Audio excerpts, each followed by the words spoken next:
Hello hello. अच्छा है अभी बोलो। Hello hello hello mike testing. Hello hello hello hello hello.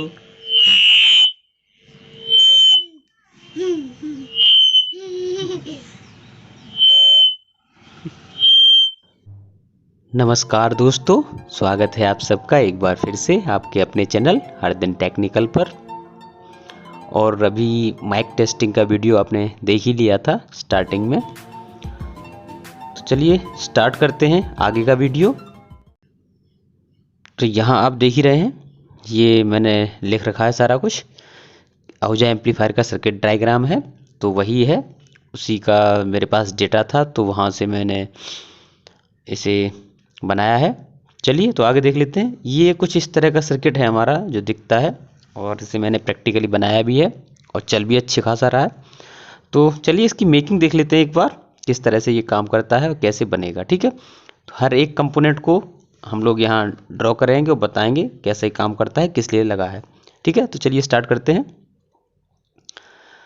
तो यहाँ देख लीजिए, सबसे पहले हम जो हमारी लाइन आएगी वो 12 वोल्ट डीसी होगी। ये एसएमपीएस से नहीं होनी चाहिए, आपकी ट्रांसफार्मर से ही होनी चाहिए, क्योंकि एसएमपीएस में थोड़ा नॉइज़ ज़्यादा आता है, इसलिए यहाँ पे आप प्योर ट्रांसफार्मर डीसी का ही यूज़ करें, तो आपके माइक में नॉइज़ की प्रॉब्लम नहीं आएगी। ठीक है, तो यहाँ आप देख लीजिए एक रेजिस्टेंस लगेगी 220 ओम 1 वॉट। अगर आपको ज़्यादा माइक जोड़ने हैं एक ही सर्किट पे, तो आप 2 वॉट की भी लगा सकते हैं। ठीक है, तो यहाँ से सीधी लाइन हम देख लेते हैं एक बार, ड्रॉ हो जाती है, और उसके बाद नीचे एक ग्राउंड की लाइन हम ले लेते हैं। ठीक है, ग्राउंड हो गया और 12 वोल्ट हो गया, जिसमें हमारी एक यहाँ रेजिस्टेंस लगी हुई है। ठीक है, इतना हो गया। अब यहाँ कुछ वोल्टेज हमें ड्रॉप होके मिलेगा, और ग्राउंड तो हमारा सब जगह कनेक्ट होता है, एक ही होता है।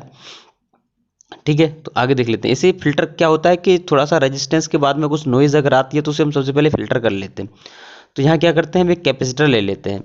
तो बहुत ज़्यादा बड़ा नहीं, बस 220 यूएफ का आपको लेना है, और वोल्टेज इसकी आप 25 वोल्ट तक रख सकते हैं। 16 वोल्ट भी रखेंगे तो चल जाएगी, 16 से 25 आप कोई भी लगा सकते हैं। ठीक है, तो इसे कनेक्ट कर लेते हैं। पॉजिटिव लाइन हमारी पॉजिटिव है, क्योंकि यहाँ प्लस का सिंबल आपको दिख रहा है इस तरह इस साइड, और माइनस का इस साइड ऊपर यहाँ बने हुए हैं। ठीक है, आप देख लीजिए ध्यान से। कोशिश करूँगा वीडियो जल्दी ख़त्म हो जाए, और पिछले वीडियो के लिंक आपको आई बटन में यहाँ ऊपर मिल जाएंगे, जो भी वीडियो मैंने बनाए हैं एनिमेशन के। तो इसे कनेक्ट कर लेते हैं, और जो लोगों को वीडियो अच्छा लगता है वो चैनल सब्सक्राइब कर लें, और जिन्हें सिर्फ वीडियो देखना है तो वो वीडियो भी देख सकते हैं। बाकी आगे देखते हैं। ये माइनस से हमने कनेक्ट कर दिया, तो यहाँ की ये सप्लाई हमारी है वो आगे के लिए जाएगी, वो हमारी फ़िल्टर हो चुकी है। यहाँ से पीछे जो भी सप्लाई रही हो और रेजिस्टेंस के बाद जो भी नॉइजेस आते हैं वो हमने यहाँ फ़िल्टर कर लिए हैं। और आगे देखते हैं अब। तो सबसे पहले हम यहाँ ट्रांजिस्टर ले लेते हैं, जिसका नंबर यहाँ तो हालांकि 2389 है, 2389। यहाँ देख लीजिए, इसकी पिन कॉन्फ़िगरेशन देख लेते हैं एक बार। तो फर्स्ट पिन इसकी एमीटर होती है, सेकंड कलेक्टर होती है, और लास्ट वाली तीसरी पिन बेस होती है। ठीक है, तो हालांकि ये मार्केट में नहीं मिल रहा था, तो इसके इक्विवेलेंट जो ट्रांजिस्टर है C1815 C1815 वो हमने लिया है, और उसी से ये सारा सर्किट बनाया हुआ है। तो यहाँ आप देख लीजिए सेम कॉन्फ़िगरेशन है, एमीटर कलेक्टर और बेस। ठीक है, तो आगे देख लेते हैं। सबसे पहले हम क्या करते हैं, इसके कलेक्टर को ही करेक्ट कर लेते हैं। तो यहाँ सबसे पहले एक रेजिस्टेंस लेंगे हम, जो कि आपको 39 के सॉरी 3.9 के, अगर ये रेजिस्टेंस नहीं मिलती है तो आप 4.7 के भी यहाँ लगा सकते हैं, वो भी चल जाएगी। मुझे नहीं मिली तो मैंने 4.7 के ही यहाँ यूज़ की है। ठीक है, तो इसे हम कलेक्टर से कनेक्ट करेंगे सीधे। ये सप्लाई हमारी जो पॉजिटिव आएगी वो सीधे कलेक्टर पे चली जाएगी, इस तरह से जुड़ गई। ठीक है, अब एमीटर को भी हम नेगेटिव साइड से कनेक्ट कर लेते हैं एक रेजिस्टेंस के थ्रू। तो यहाँ 33 ओम की एक रेजिस्टेंस लगेगी, आप देख लीजिए। ये 33 ओम, 33 के नहीं है, थोड़ा कन्फ्यूज़न ना हो आपको, इसलिए सिर्फ जो वैल्यू के में होती है मैं के में लिखता हूँ, और जो ओम में होती है उन्हें नहीं लिखता हूँ, क्योंकि बहुत ज़्यादा जगह फिर कवर्ड हो जाती है तो डायग्राम सही से नहीं दिखता, इसलिए मैंने 33 ही लिखा है। यानी कि जो वैल्यू सिर्फ ऐसे ही लिखी होती है वो ओम में होती है। ठीक है, तो इसे हम कनेक्ट कर लेते हैं सीधे। अपने एमीटर से कनेक्ट हो गया। अब इसके बाद क्या होता है, एक वोल्टेज डिवाइडर नेटवर्क हमें बनाना होता है, क्योंकि इस ट्रांजिस्टर को चलाने के लिए वोल्टेज डिवाइडर नेटवर्क हमें इसलिए ज़रूरी होता है कि बेस पे बहुत ही लिमिटेड वोल्टेज चाहिए होता है हमें, तो वो हमें डिवाइडर नेटवर्क से ही मिलता है। तो चलिए यहाँ एक रेजिस्टेंस लगा लेते हैं 150 के की रेजिस्टेंस यहाँ जुड़ी होती है, ठीक है। तो इस रेजिस्टेंस के बाद यहाँ सीरीज में ये रेजिस्टेंस जुड़ी होती है, और इसके इस पॉइंट से यहाँ पे आपको कलेक्टर पे देना होता है। तो सिंपली समझ में आ जाए इसलिए थोड़ा ऐसा मैंने अरेंजमेंट करके दिखाया है कि आपको सही से समझ आ जाए। और नीचे ग्राउंड में जो 33 ओम की रेजिस्टेंस होती है उसके पैरेलल यहाँ पे एक और सीरीज में अगर देखा जाए तो यहाँ से इस तरह से सीरीज ही बनता है, और यहाँ 68 के की एक रेजिस्टेंस लगी होती है, ठीक है। ये हो गया, और ये दोनों अक्रॉस में जुड़े होंगे, यानी कि ये वाली रेजिस्टेंस और ये वाली रेजिस्टेंस आपस में जुड़ी रहती है एक ट्रैक के थ्रू। तो वो इस तरह से आप मान लीजिए ये ट्रैक यहाँ हमने जोड़ दिया। अब क्या होता है, यहाँ थोड़ा बहुत जो नॉइज़ होता है तो उसे हम पीएफ लगा के कवर कर लेते हैं, यहाँ से हट जाएगा। तो हम यहाँ एक पीएफ ले लेते हैं, 100 वैल्यू का पीएफ है ये, जिसकी वैल्यू यहाँ मैंने लिख भी दी है, ठीक है। तो इसे कनेक्ट कर लेते हैं हम, ये यहाँ कनेक्ट हो गया, और सेकंड साइड भी कनेक्ट कर देते हैं, ठीक है। तो ये इस रेजिस्टेंस के अक्रॉस ही लगेगा कि जो नॉइज़ेस वगैरह हों वो यहाँ से फिल्टर होके चली जाए, क्योंकि ये जो सप्लाई है हमारी बेस पे जाएगी।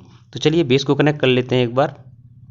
ये बेस को हमने यहाँ से कनेक्ट कर दिया है, क्योंकि यहाँ हमारा वोल्टेज जो है वो 0.7 से 0.8 से नीचे ही होना चाहिए, ऊपर नहीं होना चाहिए, नहीं तो ये काम सही से नहीं करेगा, ठीक है। तो यहाँ देख लेते हैं, ये हो गया इतना।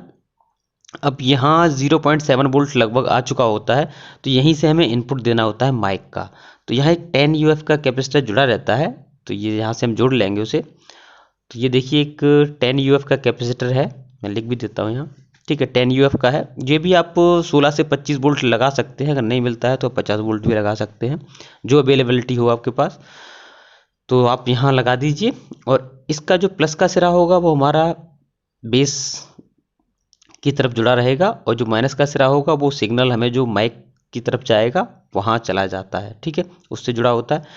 तो ये हम यहाँ जोड़ लेते हैं, और आपको सही से समझ आए इसलिए मैंने ये माइक बनाया है। माइक के साथ ही उसका जो सॉकेट होता है वो भी बना दिया है। तो उसकी जो आगे की टिप होती है वो हमारे यहाँ जुड़ती है, और जो नीचे वाली होती है वो ग्राउंड के साथ जुड़ती है। मतलब जो बड़ा हिस्सा होता है वो हमारा ग्राउंड होता है, और जो छोटा होता है वो सिग्नल का होता है, ठीक है। तो नीचे भी हम जोड़ लेते हैं एक बार, ये जुड़ गया। अब यहाँ से इनपुट सेक्शन हमारा कंप्लीट हो गया। अब बाकी बचता है तो हमारा आउटपुट सेक्शन बचता है। तो वो हमें क्या होता है कि जो भी सिग्नल में प्रोसेस करके मिलता है वो कलेक्टर पे मिलता है, तो हम यहाँ कलेक्टर से आउट ले लेंगे। तो ये भी 10 यूएफ के कैपेसिटर से ही जाएगा आपको, यहाँ भी 10 यूएफ था और यहाँ भी 10 यूएफ है। तो ये प्लस सिरा हमारा इस तरफ जुड़ेगा, माइनस वाला आउट जाएगा। तो 10 यूएफ यहीं 16 वोल्ट से 25 वोल्ट आप यूज़ कर सकते हैं, और ये निकल के सीधा आपको एक पोटेंशियोमीटर के फर्स्ट पॉइंट जो होता है हमारा वहाँ जुड़ जाएगा, यानी कि इस कैपेसिटर से जो निकलेगा वायर वो पोटेंशियोमीटर के फर्स्ट पॉइंट पे जाएगा। ये पोटेंशियोमीटर है 10 की लॉग टाइप का है, और माइक 1 मैं यहाँ लिख देता हूँ क्योंकि ये माइक 1 का ही सर्किट बना रहे हैं हम। आगे जितने भी माइक होंगे वहाँ माइक 2, 3, 4, 5 जैसे भी आप जुड़ते जाएँ वो वहाँ लिखते जाएंगे। तो ये माइक 1 का हो गया। इसकी जो थर्ड पिन होती है वो हमारी ग्राउंड के साथ जुड़ी होती है, तो यहाँ हम इस तरह से यहाँ शो कर देते हैं, ये ग्राउंड के साथ जुड़ गई है, ठीक है। मिडिल पिन पे क्या होता है, एक रेजिस्टेंस लगी होती है, यहाँ 15 के की रेजिस्टेंस है, मैं लिख देता हूँ 15 के। अगर आपको नहीं मिलती है तो आप 18 के भी लगा सकते हैं, मैंने यूज़ किया है, कोई प्रॉब्लम नहीं आती है उसमें। बाकी फुल ट्यूटोरियल अभी टेस्टिंग का और उस तरह का मैं आगे इसमें ऐड करूँगा, तो वो आप देख लीजिएगा। तो यहाँ से जो मिलेगा वो हमें आउटपुट मिलेगा, जो कि हमारा सीधे बेस ट्रिबल सेक्शन को चला जाता है।